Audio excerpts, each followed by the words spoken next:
I've been doing some work on black holes recently which I hadn't started last time I saw you actually. So I got interested in it and the amount of the progress that's been made. At the center of our galaxy lies a black hole so quiet, so starved of matter that astronomers once believed it was incapable of real activity. Yet in a single shocking moment, the James Webb Space Telescope captured something no telescope had ever seen before. A mid-infrared flare erupting from Sagittarius A. A flare that shouldn't exist from a black hole this faint. So, what triggered this impossible flare? How did JWST catch it? And what does it mean for the future of black hole science? The silent heart of the galaxy. At the center of the Milky Way, 26,000 light-years away, sits an object that doesn't behave the way a typical supermassive black hole should. Astronomers call it Sagittarius A, also known as SGA, a black hole with the mass of about 4.3 million suns compressed into a region smaller than the orbit of Mercury. It's the gravitational anchor of our entire galaxy. Everything orbits around it. But surprisingly, it is one of the quietest black holes ever studied.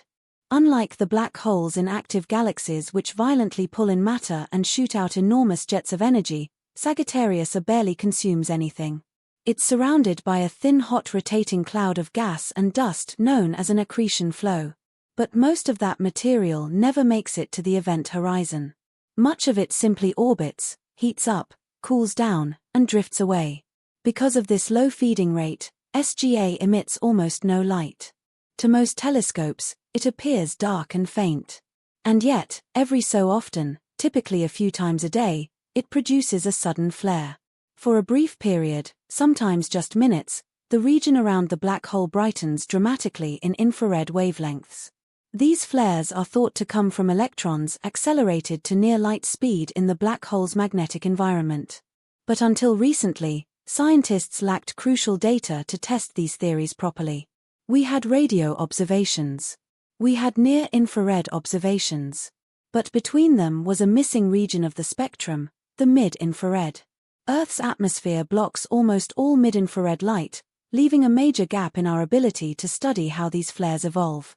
Without that data, scientists could only guess how energy moves, changes, and fades in the environment near the event horizon. That gap mattered because the mid-infrared can reveal cooling processes, magnetic field strengths, energy losses, and the real behavior of high-speed electrons, details invisible in other wavelengths.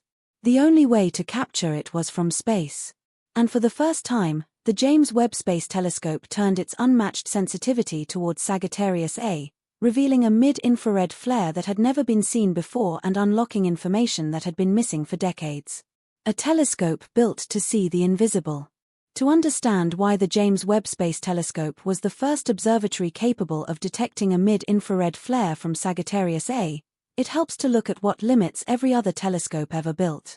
The biggest barrier isn't technology. It's Earth's atmosphere.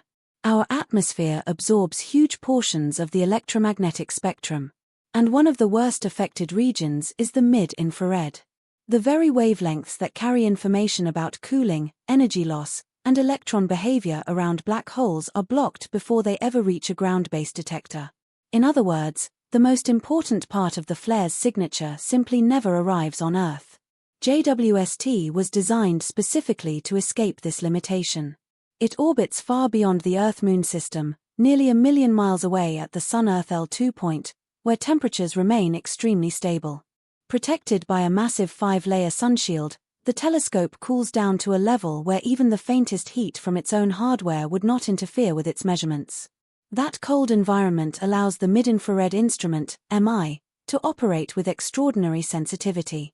But sensitivity alone wasn't enough. What truly changed the field was MIR's spectroscopic capability. Instead of capturing a single brightness measurement, the instrument can break incoming light into multiple mid-infrared wavelengths at once. This is crucial because a flare from Sagittarius A is not a static event. It evolves rapidly. Its brightness spikes, fades, and transforms. And each wavelength responds differently as the electrons around the black hole gain and lose energy. To understand the physics of a flare, astronomers need to watch these changes unfold across a wide range of light in real time. Before JWST, that kind of observation was impossible. Near-infrared telescopes could see flares, but not their deeper layers. Radio arrays could detect slower variability, but miss the sharp, sudden bursts. The section in between, the mid-infrared, remained a blind spot. When JWST pointed its golden mirrors toward the center of the Milky Way, it wasn't just capturing an image. It was opening a window that had never been opened before. And through that window, for the first time in history, a mid-infrared flare from Sagittarius A became visible. A signal that had been hidden for decades finally emerged from the darkness. The flare that shouldn't exist. When astronomers study Sagittarius A, one fact always sits at the center of the discussion. A black hole cannot emit light. Its event horizon marks the point of no return.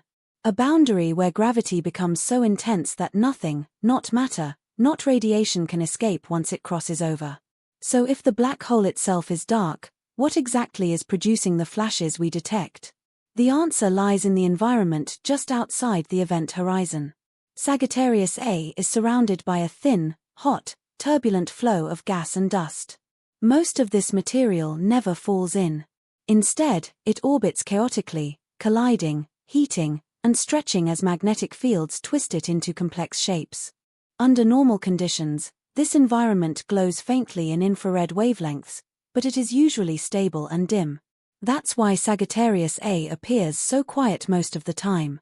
There simply isn't enough material falling inward to make it behave like the violent black holes seen in other galaxies.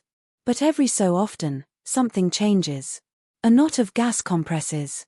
Magnetic field lines reconnect. Electrons suddenly accelerate to speeds close to that of light.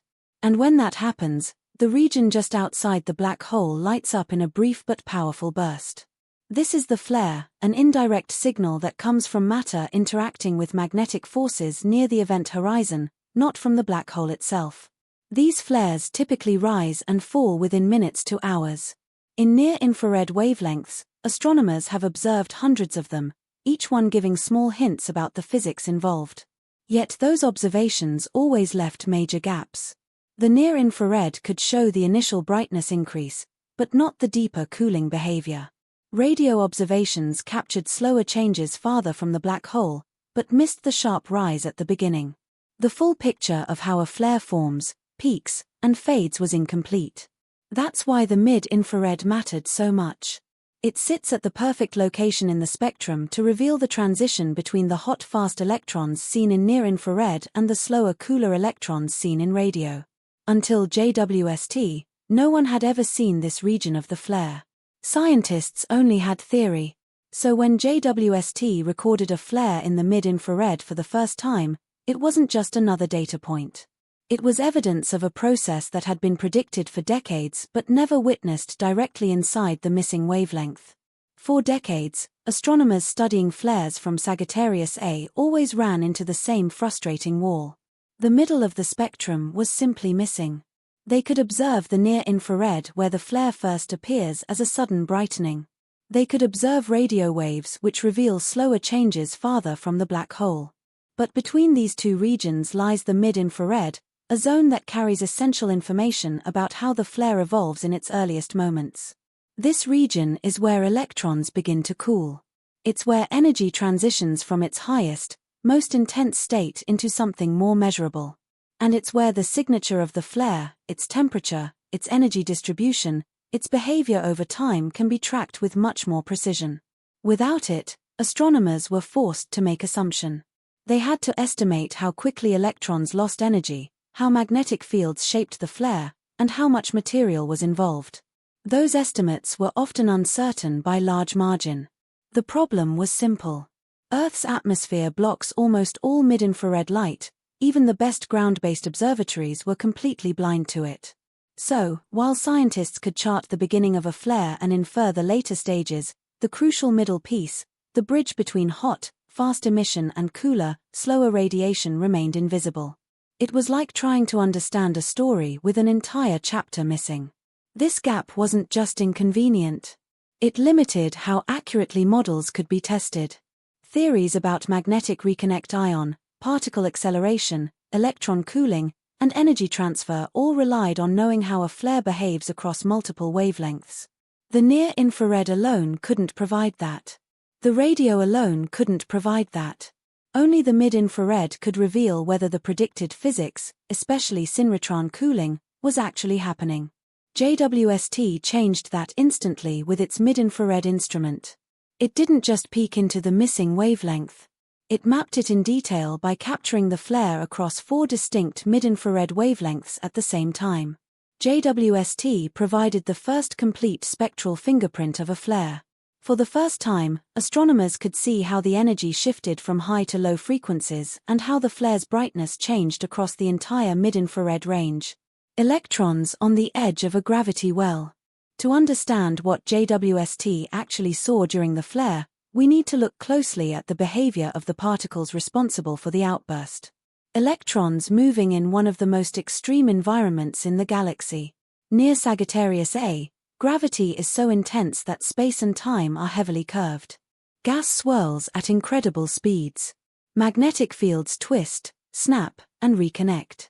In this chaotic environment, electrons do not simply drift around. They are whipped into motion at nearly the speed of light. This acceleration is what produces the flare. When fast-moving electrons spiral around magnetic field lines, they emit a type of radiation known as synchrotron radiation. This is the same mechanism behind radio jets in distant galaxies and the bright arcs of emission seen in some supernova remnants. But for Sagittarius A, the process is happening on a much smaller scale within a region only a few Schwarzschild radii from the event horizon. Synchrotron radiation is highly sensitive to both the energy of the electrons and the strength of the magnetic fields they move through. In the near-infrared, we can observe the highest energy electrons, those that have just been accelerated. But these electrons cool rapidly. As they lose energy, their emission shifts toward longer wavelengths. That means the mid-infrared is the key area where the cooling becomes visible. It's the zone where electron energies drop from their initial peak and begin to settle into a more stable distribution. Before JWST, this process was invisible. Scientists assumed it was happening, but they had no direct measurement to confirm how fast the electrons cool or what the magnetic field strength must be to cause that cooling. Without knowing this, it was difficult to determine what physical mechanism actually launched the flare in the first place. JWST changed everything by capturing the flare at multiple mid-infrared wavelengths simultaneously that allowed astronomers to see the transition directly from the hottest electrons to the cooler population evolving over time. Please like and subscribe channel.